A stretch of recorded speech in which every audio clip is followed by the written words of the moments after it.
Thank God Almighty, we are free at last.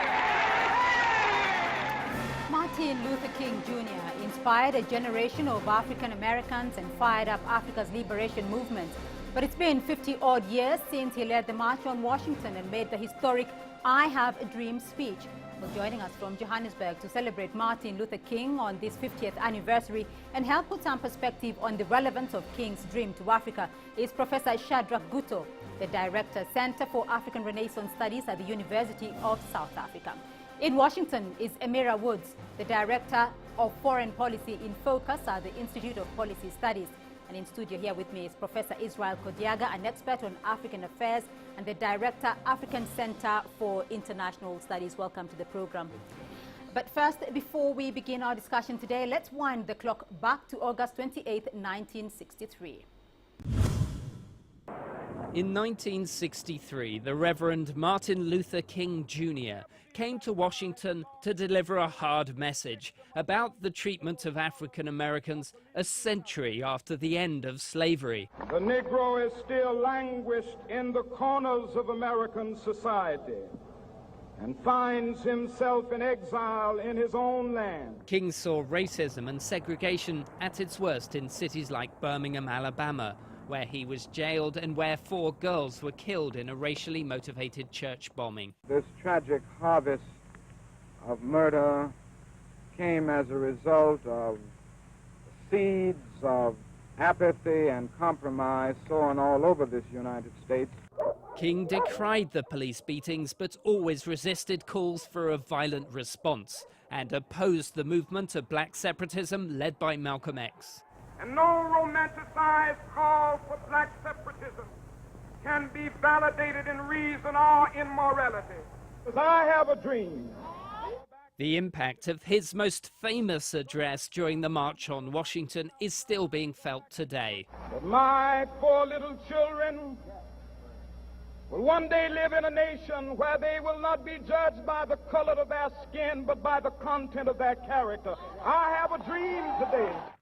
King visited the White House to urge President Kennedy to support legal changes to reform voting practices and end racist segregation. Something has happened in the motorcade. Within months, Kennedy was assassinated, but the newly inaugurated President Lyndon B. Johnson signed in these landmark laws. During his life, King faced many death threats, and it was finally ended by a bullet fired by James Earl Ray in 1968 in Memphis, Tennessee. If a man had nothing that was worth dying for, then he was not fit to live.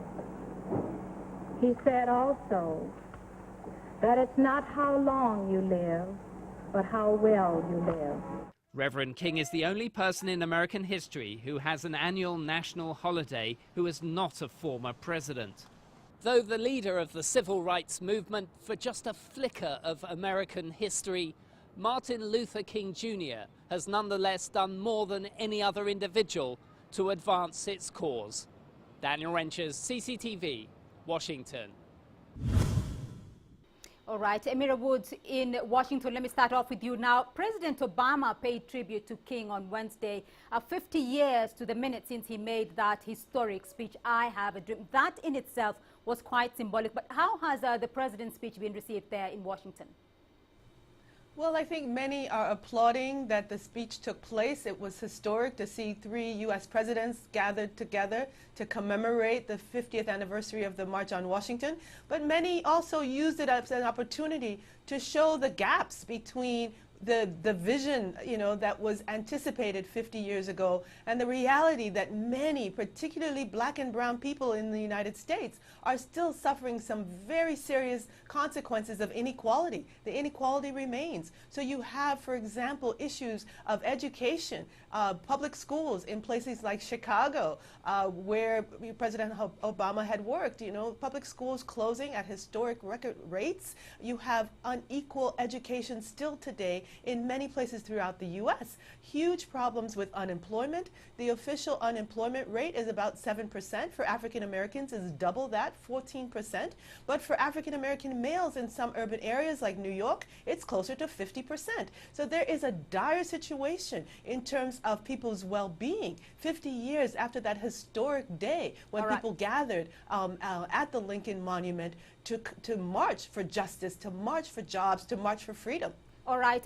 President Obama, though, spoke of equality having risen, but economic emancipation, as you mentioned, they are still remaining elusive. But he did also mention that Martin Luther King did not die in vain. There have been some progress, though, that has been made.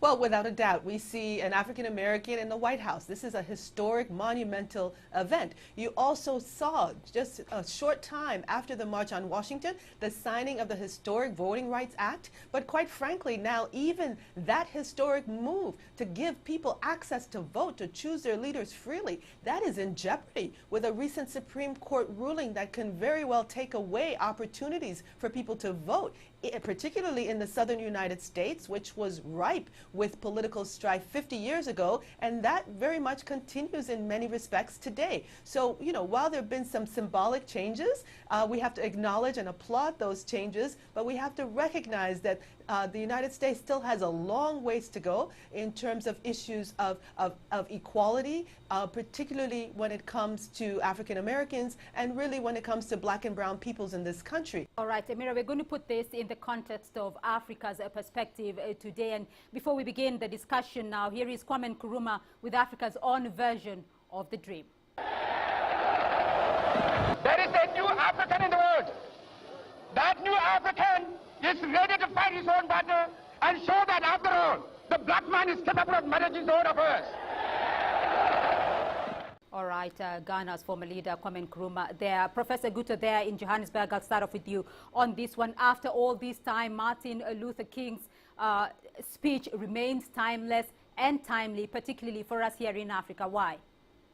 Well, I think it is true that there's still a lot to do. You have a lot of black youth and so on. Many are in prison and so on. Unemployment, poverty, inequality is still entrenched in the U.S. Based on class and race and gender. But if we go back to look at 1963, that I Have a Dream speech and the context in which it was made with over 250,000 people marching into Washington, I think was very, very important. That dream at the time was pronounced at a time when you also had other groupings merging within the U.S. to resist the inequality and disenfranchisement which they still followed.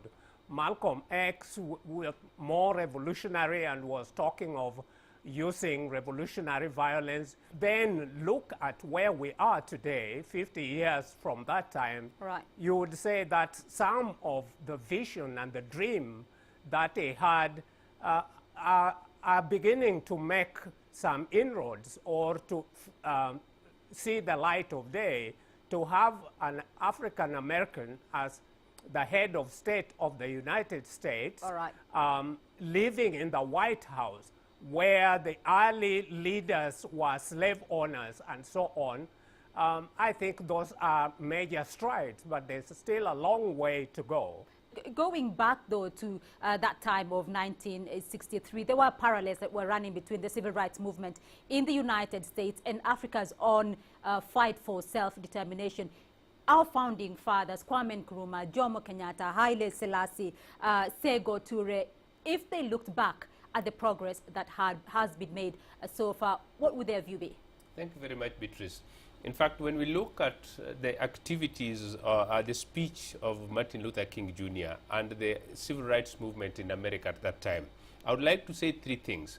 Firstly, Martin Luther was basically a child of a movement that had been on for a very long time. And these were the activities started by by people like Blyden, Booker T. Washington, Padmore, Du Bois, and many others. So in essence, the speech was just the epitome or the climax of a movement that had been on for a long time.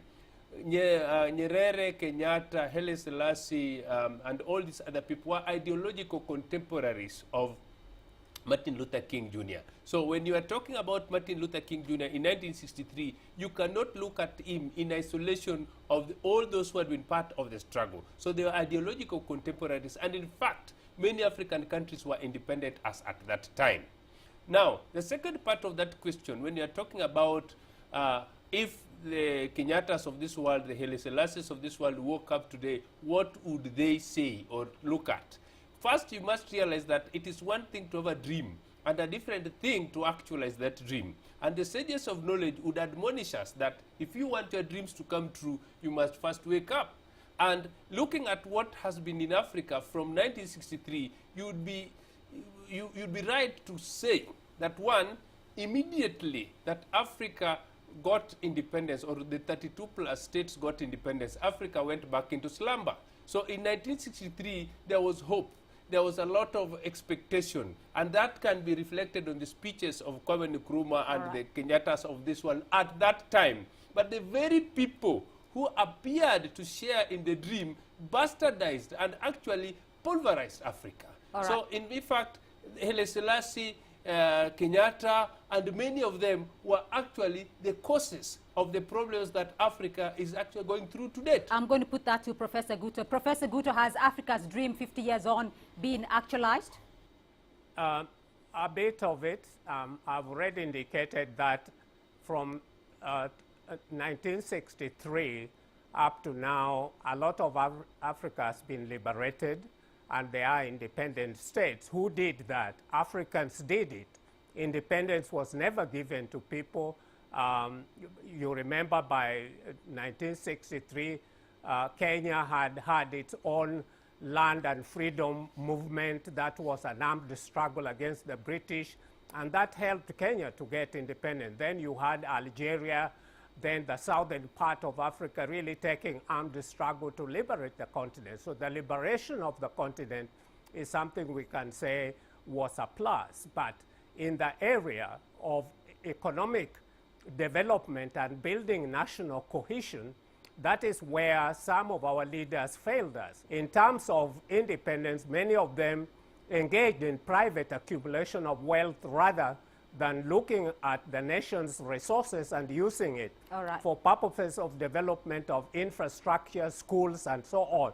But one has to say that in the 1960s, at least, the areas of schools and so on, Africa did well. It is only later when structural adjustment was imposed on Africa that things started going haywire. All right. Let's look at it in the context of today, though. How much more still needs to be done to actualize Africa's dream? Thank you very much. First and foremost, the story of Africa is a story of three epochs. If you're looking at that dream that Martin Luther made on the 28th of August 1963. The first is the 1963, the 60s generation, which we know very well was one of the struggle for independence, and a lot of credit can be given. But the 70s is a scenario where Africa makes baby strides, 2 or 4 baby strides forwards and giant strides backwards. So you realize from the 70s to the 80s, we had serious problems in Africa, and these are the issues that professors articulated to very well, the issues of corruption, the issues of accumulation, the issues of nepotism, and a host of other ills. Now, the 90s became another epoch where there was now hope out of despair, hope that we can end those dictatorial regimes, the authoritarian regimes, the collapse of apartheid, and many others. Now, if you look at it, 2013, then you will see the 6-point issues which were addressed by Martin Luther in the speech. One, when we are talking about jobs, we are seeing the problem of joblessness is a serious crisis in Africa. Take South Africa, which is, of course, the model of African excellence. This is a country that is reeling from joblessness, and those who are employed are suffering from unemployment, poor pay, and squalid conditions. And that is why South Africa constantly has got sit-ins and strikes by the workers. If you look at other countries, look at Kenya, look at Nigeria and all the rest, then you find that joblessness is an issue. 2, poverty is a reality. Africa is not poor, but the people are poor, despite the fact that the continent is home to massive resources. If you look at the issues of the politics. Briefly. Yes. When you look at the politics and the economics of Africa, in totality, you'll see a serious case of marginalization. So in terms of realizing the ideals of that dream, we are far from realizing it. What happens is that Africa makes baby steps forwards and giant leaps backwards. This essentially is the problem. All right, Professor Israel Kodiaga, Professor Guto in Johannesburg, and Amira Woods will be returning to this discussion in a moment. I have a dream. I have a dream to see Africa peaceful with no wars, no children suffering. My dream is that every young person in Africa should be able to dream. I'd like to see an Africa that is not poor, that is wiped of poverty. For me personally, my dream is to live as a normal human being with total freedom of expression and basic human rights. I'd like Nigeria to be the most powerful nation in the world. And for my country is, in a now time, many people die with HIV/AIDS. Because of this, I become a microbiology scientist and to destroy HIV/AIDS from my country and my world. We must stop trying to rely on the past and try to build a new legacy. It is time for the youth to be able to understand and reinvent what the dream he saw. My dream is to see my country fortune ahead. With the little education we have within the country, Liberia, we should be able to be God-fearing, to see our best our country will fortune ahead.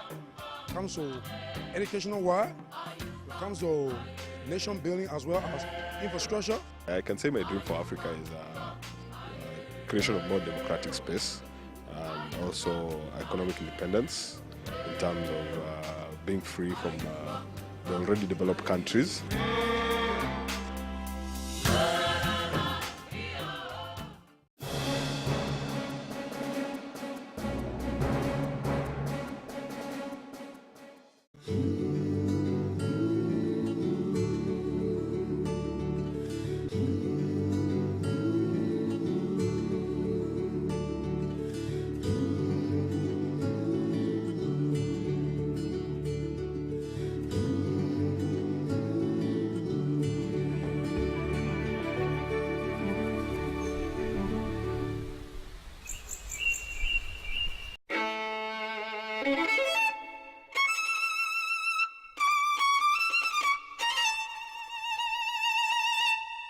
Culture Express.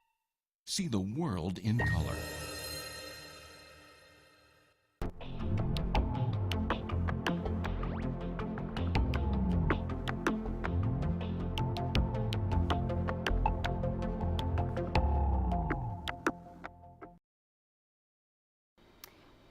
Welcome back to the program. Now, Africa has had its very own legendary freedom fighters and inspirational leaders. Now, let's take a look at two of those and pose the question, has Africa lived the dream? And if not, why not? Let freedom reign from the mighty mountains of New York. Let there be justice for all.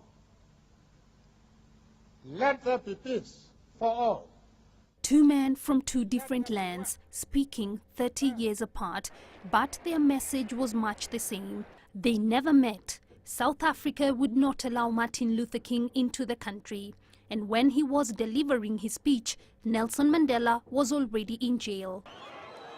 But Mandela has spoken of what he called, quote, an unbreakable umbilical cord, and he's frequently quoted King's words, free at last, thank God Almighty, we are free at last, Mandela once told the US Congress. On his inauguration as South Africa's first black president, this was part of his speech. The sun shall never set on so glorious a human achievement. Let freedom reign. King's widow, Coretta Scott King, was on the podium that day in 1994 to hear her husband's words repeated. There are few obvious parallels with Robert Mugabe, but to many he represents the continued struggle for equality in Africa. Mugabe too paid a high price for his role in the struggle, more than a decade in jail, but he emerged unbowed and continued fighting. Land is divided according to race. The economy is worked according to race. Society as a whole is established on the principle of racial blocks. This I would like to see go. Many critics question Mugabe's policies. They also cite alleged widespread abuse of basic human rights during his years in power. But to many, he remains a symbol of the fight for equality. The issue of our sovereignty, the issue of our land is not negotiable. At 89, he's still as fiery as ever. And 50 years after King spoke, Mugabe is beginning another 5-year term as president. For all their differences, these men changed the direction of their countries and changed the course of history. Jean Keo, CCTV. All right, Amira Woods, co-director of Foreign Policy in Focus at the Institute of Policy Studies, to you there in Washington. Speakers here have talked about the marginalization of communities. The dream in Africa has still not yet been realized. Can you put some comparisons, though, in context between the United States situation at the moment and that of African countries? Well, I think we still have a long ways to go on both sides of the Atlantic. It is still our communities that are really facing the deepest consequences of inequality. We see even countries where there's high growth, particularly those in Africa. You know, 6 of the top 10 growing economies in the world are in Africa. But yet the problem is inequality. The problem is those working class communities that are pushed to the brink don't have opportunities to have decent wages that will actually have a meaningful wage and life of dignity for themselves and their families. I think this is true on both sides of the Atlantic, where the majority of people are still struggling in this 21st century. Here in the U.S., it's a land of richness. You know, you have incredible wealth, but that wealth remains in the hands of the very few, the 1%, using the language of the Occupy movement. 1%, well, the masses, the 99%, end up being exploited, end up not having a living wage, not being able to put food on the table. I think this is very much the case when we look at Africa. It is indeed, as has already been said, an enormously wealthy continent, you know, but it is those wonderful words of Patrice Lumumba that the resources of Africa must feed the children of Africa. For far too long, it has been the extraction of those resources by oil, gas, and mining companies for the interests of that 1%, that very narrow elite, an international elite largely, but also a local elite that has done their bidding. And I think until we're able to actually challenge the economic forces, the status quo that has exploited so many throughout the world, we will continue to need movements that pushed for change as they did 50 years ago and as they are doing today in places like Egypt, in Tunisia, in South Africa, and also here in the United States. But Amira, you're also talking about the positives that have happened in the last few years, and you're talking about 6 of the fastest growing economies of 2012 there being in Africa. There are some things, though, that the continent is getting right, 50 years on, albeit. Well, without a doubt, but what is happening is that still the status quo remains, that the 1% is benefiting. A political elite and an economic elite are controlling the economic and the political decision-making of our countries. We need to create the space, and that is both in the United States as well as throughout the African continent, where people are able to freely choose their leaders. You know, issues of voting rights in the United States, issues of democracy and people, proper representation throughout Africa. I mean, this is a critical issue. People must freely choose their leaders and hold those leaders accountable. We see too well, as we talk about Lumumba, who had a vision for his people, a vision for how the resources would be placed, was assassinated. With the West, both the U.S. and Europe, complicit in that assassination, Mobutu was put in place and kept in place for decades. So until we're able to change the status quo, create a space where people are are freely in a process where they can choose their leaders and hold those leaders accountable, we will continue to have manifestations where the majority don't benefit from the richness of the soil. All right, Professor Guto, let's look at a South African perspective here, though a lot has happened over the last 20 years. And with the situation of the black economic empowerment, though, would you say that South Africa, according to Martin Luther King's vision, South Africa is now equalized? No, I think it's very important to see 20 years is a short time in history, but within that 20 years, there were some measures which have been taken in South Africa, like what you mentioned, black economic empowerment. But what it has done is it has led to a very, very small elite, most of them with political connections to the ruling party, that have been able really to move as junior partners to the major transnational corporations that are based in South Africa and continue to plow out benefits out of Africa, and therefore South Africa is not developing as fast as it should. The ordinary person, the level of unemployment, the low level of quality education that can empower people, and so on. So South Africa has not moved far. And I think that in that respect, it is like looking at the majority of South Africans as being like the African Americans in the U.S. So I believe that South Africa still has a lot to do. But the U.S., if we were to focus on it, there's need for serious reparative justice, which was never done at all, even though African Americans, then called Negroes, were liberated. Within Africa, if we come back to our own continent, we need to stop things like land grab by people who say they are bringing foreign direct investment. But these are the people who have been responsible for Africa's underdevelopment. We need also new leadership on the continent. We're talking about this 1% that's got all the wealth, though, in Africa as well as in the U.S., Professor Guto there. But Africa's current leaders, are they not courageous enough, though, to pursue Africa's own dream? No, I think the majority of them are busy filling their own pockets and those of their families and relatives and friends. And they are really not leaders. Most of them, I'm saying not all of them, are really not patriotic enough to be able to say a responsibility of a leader is to be a custodian of people's resources, to be able to energize people to develop themselves. The state is not going to do it for people, but also to ensure that they guard against land grab in Africa, where this so-called foreign direct investment, buying land, and when the country has no food security and people are getting poorer and poorer. Infrastructural development on the continent, we need that so that we increase intra-Africa trade, which is the lowest in the world as a region.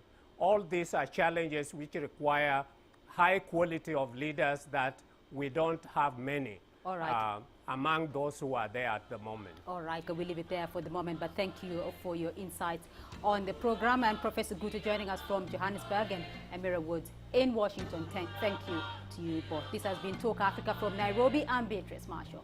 Bye-bye.